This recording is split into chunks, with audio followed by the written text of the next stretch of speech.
अस्सलामुअलैकुम दोस्तों, मैं हूं राव कमर रिजवान और आप देख रहे हैं मेरा यूट्यूब चैनल। आज की कहानी एक ऐसी लड़की की है जिसे अपने भाई के दोस्त से मोहब्बत हो जाती है, लेकिन वो लड़का उसे एक दिन अपने घर बुलाता है अपनी माँ से मिलाने का बहाना करके। लेकिन जब वो लड़की घर पहुंचती है तो उस घर के अंदर कोई भी मौजूद नहीं होता है। उसके बाद क्या होता है, ये सब जानने के लिए इस कहानी को आखिर तक लाजमी सुनिएगा और कमेंट बॉक्स में अपनी राय भी जरूर दीजिएगा। तो चलिए शुरू करते हैं आज की कहानी। जिन दिनों भाई हॉस्टल में रहते थे, मोहसिन उनका रूममेट था। दोनों ने 2 साल इकट्ठे गुजारे। भाई का तबादला मुल्तान शहर हो गया और मोहसिन अपने गांव चला गया। साल बाद मोहसिन की मुलाजमत इत्तफाक से हमारे शहर में हो गई। वो यहाँ किराए के मकान में रहने लगा। अक्सर भाई से मिलने घर आ जाता। मेरी माँ को वो अम्मी जान कहता। अम्मी ने भी उसे मुंह बोला बेटा बना लिया। कहने को तो वो घर आया मेहमान था, मगर उसकी हैसियत हमारे घर के फर्द जैसी हो गई। मोहसिन बातचीत में मोहतात और सूरत शक्ल में अच्छा था। वज़ाकता से अच्छे खानदान से लगता था। रख रखाव से बात करता, तभी मेरे दिल में उसका एहतराम था। एक रोज अम्मी घर पर न थीं, वो आ गया। अम्मी और भाई का पूछा, दोनों एक रिश्तेदार की अयादत को गए हैं। मैंने बताया, साजदा मुझे तुमसे एक ज़रूरी बात कहनी है, मगर मेरे साथ घर चलो। मैं शशोपंज में पड़ गई। ऐसी क्या बात है जो ये यहां नहीं कह सकता। जानती थी कि ये अकेला रहता है और घर वाले गांव में थे, तो क्यों कर उसके साथ अकेले घर में जा सकती थी। मैंने माजरत कर ली। वो चला गया और जरूरी बात जो मुझे सुननी थी उसके दिल में रह गई। ताहम ये अक़दा हल तलब था कि ऐसी क्या बात थी जो वो मुझे या मेरे घर में बताने से कासिर था। ये खलिश अब भी मुझे चैन ना लेने दे रही थी। इस वाक़े के बाद भी वो हस्बे मामूल भाई से मिलने आता रहा। सामना होता, लेकिन वो मेरी जानिब नहीं देखता था। 1 माह गुजर गया। मोहसिन ने मुझको यकसर नज़रअंदाज कर दिया। वो चाय के लिए भी ना कहता। जाने क्यों उसका ये रवैया मुझे तकलीफ देने लगा। ऐसी मोहूम तकलीफ जैसे उंगली में सुई खुब जाती है तो चुभन होती है। नहीं जानती थी कि ज़रा सी चुभन कभी कभी बहुत बड़ा आज़ार बन जाती है। एक दिन हमारे कॉलेज में बज़्म अदब की तरफ से फंक्शन था। गली से गुजरते हुए वो अचानक मिल गया। मुझे देखकर रुक गया। मैंने पूछा, कहो क्या कहना है। अम्मी गांव से आई हुई थी, तुमसे उनको मिलवाना था, तो हमारे घर ले आते। घर आने से पहले एक नज़र तुमको देखना चाहती थी। वो गांव की सोच रखती हैं। उनका कहना था किसी लड़की के घर जाने से पहले उसे एक नज़र उसको पहले देखना चाहिए। उनसे बहस नहीं कर सकता। वैसे वो किसी के घर आती जाती नहीं है। तुम्हारा घर कहाँ है? वो सामने है। उसने इशारा किया। ये तो हमारे घर से बहुत करीब है, इसलिए तो कहा था 5 मिनट को चली चलो। तुम भी तो अधूरी बात करते हो, कोई क्या समझे। अम्मी को बताए बगैर मैं जा भी नहीं सकती थी। अगर फैसल भाई को पता चल जाता तो वो क्या सोचते। मैं ये कहकर आगे बढ़ गई। वो तेजी से कदम भरता मेरे करीब आ गया। क्या तुम अभी चल सकती हो? बस 2 मिनट के लिए। देखो वो है मेरा घर। उसने एक दरवाजे की तरफ इशारा किया। ये मकान हमसे बस 2-4 कदम पर ही था। ये सोचकर के इसकी वालदा होंगी, मैं उसके साथ घर के अंदर चली गई। दरवाजे पर झिझकी तो उसने कहा, क्या सोच रही हो, अंदर आ जाओ, अम्मी से मिल लो। एक बार तुमको देख लेंगी तो फिर उनको तुम्हारे घर लाना आसान हो जाएगा। मैं समझ गई कि वो क्या कहना चाह रहा था। यकीनन उसने मेरा जिक्र अपनी माँ से किया होगा।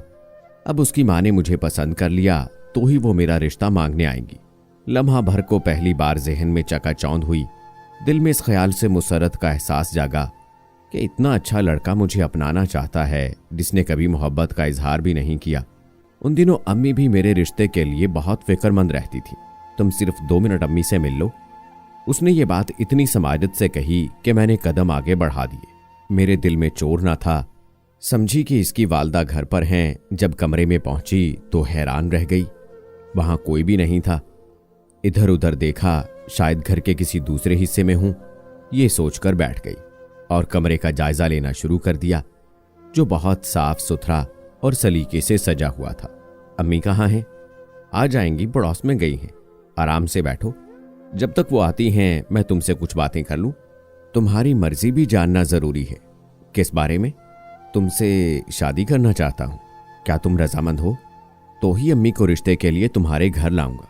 यही वो जरूरी बात थी जो मुझे तुमसे कहनी थी।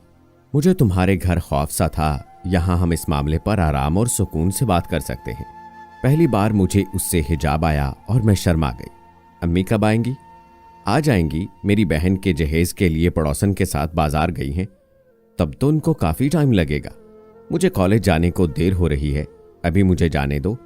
दरअसल तन्हाई में उसके साथ बैठने से खौफ सा महसूस कर रही थी, तो जाने को उठ खड़ी हुई।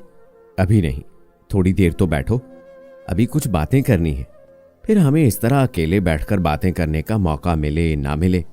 मैं दोबारा आ जाऊंगी। मुझे लगता है कि तुम्हारी अम्मी आज जल्दी नहीं आएंगी। मैं तकरार करने लगी। मैं कहती हूं मुझे जाने दो, और वो कहता कि पहले मेरी बातें सुन लो। उसने मेरा हाथ पकड़ लिया। मुझे गुस्सा आ गया। कहा, मोहसिन, रिश्ते इस तरह नहीं बांधे जाते, इस तरह तो मोहब्बत को खत्म किया जाता है। अभी हमारे दरमियान ये बात हो रही थी कि दरवाजे पर दस्तक हुई। मोहसिन ने कहा, तुम यहां ठहरो, बाहर मत आना, पहले मैं देख लूं कौन आया है, मेरा कोई दोस्त ना हो। जाते हुए वो बाहर से उस कमरे की कुंडी लगा गया जहां मैं बैठी थी। मुझे उसके कदमों की आहट बैरूनी दरवाजे तक जाते सुनाई दे रही थी। दरवाजा खोलने की आवाज आई, फिर बंद होने की। घर से निकलने के बाद गेट को उसने बाहर से ताला लगा दिया और जो भी आया था उसके साथ चला गया। मुझे अपने अकेले घर में मुकफ्फल करके मेरा दम घुटने लगा, हाथ पांव सुन होने लगे। लगता था बेहोश हो जाऊंगी। आखिर वो घर से बाहर क्यों चला गया? ऐसा कौन सा शख्स आया था कि उसके साथ फौरी तौर पर जाना नागुज़ीर हो गया था? आधा घंटा गुजर गया, मोहसिन ना लौटा। इस ख्याल से कि मैं ताले में बंद हूं, न जाने कब और कब तक मुकफ्फल रहूंगी, दहशत से मेरी जान निकल रही थी। लगता था गुजरते वक्त का एक एक लम्हा भारी कदमों से मुझे रौंदता जा रहा है। जब खौफ ने नीम जान कर दिया तो मैंने कमरे को बगौर देखा। पलंग के पास दीवार में खिड़की नजर आई, उसको खोला। वो अकबी गली में खुल रही थी। यहां से कूदकर मैं बाहर निकल सकती थी, लेकिन ये खिड़की जरा ऊंचाई पर दीवार में नस्ब की गई थी और रोशनदान जितनी चौड़ी थी मैं बामुश्किल उससे गुजर सकती थी, लेकिन गली में गिरने से चोट का अंदेशा था। ताहम इससे बदतर सूरत हाल थी कि मुझे उस वक्त तक यहां कैद रहना था जब तक कि मौसम लौट कर ना आ जाता। खुदा जाने वो कितनी देर बाद आएगा। क्या खबर, अचानक क्या जरूरत पड़ गई कि मुझसे बात न कर सका और बाहर से ही चला गया। घबराहट से दिल बंद हुआ जाता था। तभी मैंने मेज घसीट कर दीवार से लगाई और खिड़की से बाहर कूद गई। गली सुनसान थी, डर था कि बहुत चोट आएगी। सर शुक्र के चोट आई थी, मगर मामूली के सह गई और किसी तरह लंगड़ाते हुए घर पहुंच गई। जाते ही बिस्तर पर लेट गई। थोड़ी देर बाद एहसास हुआ कि टांग दर्द कर रही है। पेन किलर गोली खाकर सो गई। तौबा कर ली कि अब कभी ऐसी गलती ना करूंगी। रात भर दर्द से सो ना सकी। सुबह को अल्लाह के हुजूर सजदा शुक्र अदा किया कि उसने मेरी इज्जत व आबरू को महफूज रखा था और मैं बखैरियत वक्त पर घर पहुंच गई। घर वालों को भी किसी बात का इल्म ना हो, वरना मेरी शामत आ जाती। अगले रोज इतवार था। भाई घर पर थे कि मोहसिन आ गया। मैंने उससे बात ना की। मुझको उस पर बहुत गुस्सा था। सोचा इसको क्या कहूं, गलती मुझसे भी हुई, अब इस गलती को भुला देना चाहिए। आइंदा के लिए तौबा कर ली कि किसी की बातों में ना आऊंगी। एक रोज मोहसिन को मुझसे बात करने का मौका मिल गया। कहने लगा, तुमसे थोड़ा सा भी इंतजार ना हुआ और भाग गई? क्या मैं खा जाता तुमको? मालूम है कि मैं कितना परेशान रहा हूं, तमाम रात सो ना सका था। तुमने मुझे घर बुलाकर जलील किया, ताले में बंद करके चले गए, उल्टा शिकवा भी तुम कर रहे हो। कहने लगा, जानती हो उस रोज क्या हुआ था? जिसने दस्तक दी थी वो तुम्हारा भाई फैसल था। उसको मुझसे कोई काम था। अगर मैं तुमको बताने अंदर आता तो वो भी मेरे पीछे आ जाता। तब उसको कैसे रोकता कि अंदर मत आओ, दरवाजे पर रहो। तुम भाई को कह सकते थे कि अम्मी घर में है, वो अम्मी को सलाम करने आ जाता। मगर वो जानता था कि अम्मी 2 रोज कबल गांव रवाना हो चुकी थी। हम दोनों ही तो उनको कोच पर सवार करने अड्डे पर गए थे। गोया तुमने गलत बयानी से काम लिया कि तुम्हारी मां पड़ोसन के साथ बाजार गई है। तुमने मुझसे झूठ क्यों बोला? ताकि तुमसे कुछ देर बात कर सकूं। मोहसिन की तावील पर बहुत दुख हुआ। वो मोहब्बत तो क्या पाता, उसने मेरा एतबार भी खो दिया। कुछ दिन बहुत नाराज रही, उसके खिलाफ सोचती रही, लेकिन उसको झूठा जानकर भी मुझे उससे नफरत ना हुई, बल्कि अब तो और ज्यादा उसके बारे में सोचें मेरे दिलो दिमाग में धूल उड़ाने लगी। अजब दिल की कैफियत थी। मैं उससे मोहब्बत कर सकती थी और ना नफरत। कभी कभी दिल चाहता अगर वो सच्चा है तो क्या ही अच्छा हो कि अपनी वालदा को हमारे घर लाकर मेरा रिश्ता मांग ले। उम्मीद थी कि वो एक ना एक दिन जरूर ऐसा ही करेगा। उम्मीद की यह किरण मेरे मन में जागने लगी, लेकिन मेरा ख्याल गलत निकला। इस वाक़े के 2 माह बाद वो गायब हो गया। अम्मी ने कहा शायद उसका तबादला हो गया है, वो अब हमारे घर नहीं आता था। मुझे परेशानी रहती, भाई से नहीं पूछ सकती थी क्योंकि शर्म आती थी। कई माह गुजर गए, दिल की मोहूम सी खलश झाड़ का कांटा बन गई, मगर मुअम्मा हल ना हुआ। अगर तबादला हो गया है तो कहाँ हुआ? हमारे सालाना इम्तिहान हो गए और मैं 3rd ईयर में पहुंच गई। कॉलेज से लौटते हुए एक रोज मोहसिन के घर के सामने से गुजर रही थी तो दरवाजे पर एक 6-7 बरस की बच्ची को खड़ा पाया। मैं उसकी तरफ बढ़ी तो वो अंदर दौड़ गई। मैं भी उसके पीछे घर में चली गई। गुमान हुआ मोहसिन के घर वाले ना आ गए हों। कमरा वही था मगर ज्यादा सजा हुआ, हर शय निक सिक से दुरुस्त। सामने सिंगार मेज पर मेकअप का सामान रखा हुआ था। मैं दरवाजे के पास खड़ी सोचों में घिरी थी कि एक खातून दूसरे कमरे से अंदर आई। मुझे देखकर बोली, दरवाजे पर क्यों खड़ी हैं, आ जाइए। फिर सोफे की तरफ इशारा किया, आइए बैठिए। मैं बैठ गई। आप कौन हैं, कहाँ से आई हैं? नजदीक से आई हूँ, फैसल की बहन हूँ। अच्छा, फैसल भाई की बहन हैं आप? क्या आप मेरे भाई को जानती हैं? हाँ, मोहसिन अक्सर उनका जिक्र करते थे। गांव से यहाँ आई तो वो हमारे घर आए। अब भी कभी कभी आ जाते हैं मोहसिन से मिलने को। क्या आप मोहसिन की बहन हैं? मैंने खातून से पूछा। नहीं, मैं उनकी बीवी हूं। हमारी शादी को 8 माह हुए हैं। शादी के बाद 4 माह गांव में रही, यहां आए 2 माह हो गए हैं। इस इंकिशाफ से मेरे दिल में अंधेरा सा हो गया, जैसे किसी ने फूंक कर उम्मीद के चिराग को बुझा दिया हो। तो उसने शादी कर ली है।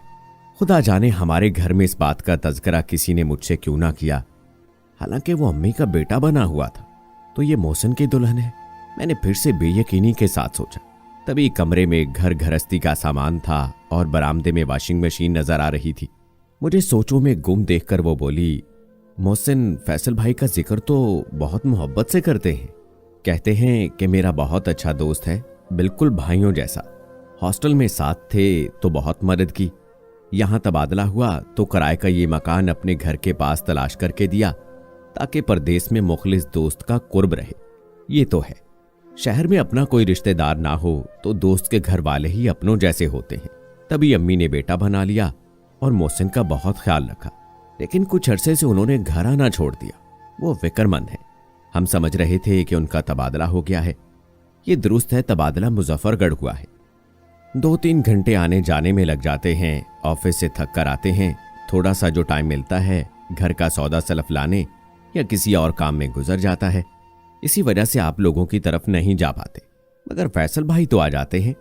हमारी शादी में भी गांव आ चुके हैं, हालांकि फैमिली का दावतनामा था। अच्छा, मैंने जरा हैरत से कहा। दरअसल मेरे भाई की आदत है कि वो हमें दोस्तों के घर नहीं ले जाते। मुमकिन है अम्मी से कहा हो। मेरी माँ को घुटनों में दर्द रहता है, दूरी का सफर नहीं कर सकती। मेरा ख्याल सही था। भाई ने वालदा से तज़किरा किया था, लेकिन मुझको ना बताया कि मेरे दोस्त की शादी है। अमूमन भाई अपनी बहनों से दोस्तों के बारे में बातें नहीं किया करते। तभी मैं लाइल्म थी। भाई कई दिनों से परेशान थे। वो किसी काम के सिलसिले में इस्लामाबाद के चक्कर लगा रहे थे, अब भी गए हुए थे। आपको तो इल्म होगा कि मोहसिन फैमिली को मुल्तान ले आए हैं। नहीं, लेकिन बच्ची को दरवाजे पर खड़ा देखकर ख्याल गुजरा कि फैमिली आ चुकी है। तभी खैरियत मालूम करने अंदर आ गई। उनकी अम्मी जी यहां आती रहती हैं। मैंने इत्तलान कह दिया, मगर खातून ने यह ना पूछा कि वो आपसे मिली हैं या नहीं। मैं भी बात गोल कर गई। अम्मी को आपका बताऊंगी तो वो मिलने आएंगी। जरूर आए, मुझे खुशी होगी। बल्कि मोहसिन से कहूंगी कि मुझे उनसे मिलाने चले। कल वो भी इस्लामाबाद चले गए। फैसल भाई का तबादला रुकवाने की कोशिश कर रहे हैं। इस्लामाबाद तो फैसल भाई को बहुत दूर पड़ेगा, इसी वजह से दोनों परेशान हैं। आपसे मिलकर बहुत खुशी हुई। हम आपकी दावत करेंगे, अम्मी को बताऊंगी। मैंने गुफ्तगू में इखलाक के तकाजे पूरे किए। वो चाय बनाकर ले आई, मगर 2 घूंट बमुश्किल हलक से उतार सकी। अच्छा बाजी, अब इजाजत लूंगी, देर हो रही है, अम्मी फिक्रमंद होंगी। चलते हुए बच्ची का ख्याल आया जो बरामदे से कमरे में आ गई थी। ये बच्ची आपकी क्या लगती है? चलते चलते मैंने आखिरी सवाल किया। ननद की बेटी है, मुझसे और मोहसिन से बहुत प्यार करती है। इसको हम साथ ले आए हैं। इसके साथ तन्हाई का एहसास नहीं होता और वक्त अच्छा कट जाता है। मैं भी इस बच्ची की मशकूर हूं। अगर ये दरवाजे पर खड़ी नजर ना आती तो मैं घर के अंदर ना आती। अच्छा हुआ कि मुझे नजर आ गई और आपसे मुलाकात हो गई। इस वक्त मोहसिन की शादी के इंकशाफ से मेरे दिल की हालत ऐसी हो रही थी जैसे कि वो सख्त काविश से दिल की धड़कन को जारी रखा हो। मैंने बड़ी मुश्किल से खुद को संभाला था। जाने क्यों ऐसी कैफियत हो गई थी, ऐसे चलते चलते अचानक गहरे गड्ढे में गिर गई हूं। हालांकि खुद को यकीन दिला रखा था कि मुझे मोहसिन से मोहब्बत नहीं है। अगर ये मोहब्बत ना थी तो खुदा जाने क्या बला थी जो मेरे होशो हवास पर हमलावर हो गई थी। घर आ गई तो लगा कि अपनी रूह कहीं और छोड़ आई हूं। जिस्म बेजान, दिल अफसुर्दा था। कमरे में आकर बिस्तर पर लेटी तो शाम तक ऐसे ही पड़ी रही। आज सारी दुनिया खाली और बेरोनक लग रही थी। अम्मी ने देखा कि साजदा अपने कमरे से निकली ही नहीं। वो चाय की प्याली लेकर आ गई। तबीयत तो ठीक है? क्या हुआ तुझे? जब से कॉलेज से आई है कमरे से नहीं निकली, खाना भी नहीं खाया है। अम्मी कल के टेस्ट की तैयारी करनी थी, वही कर रही थी।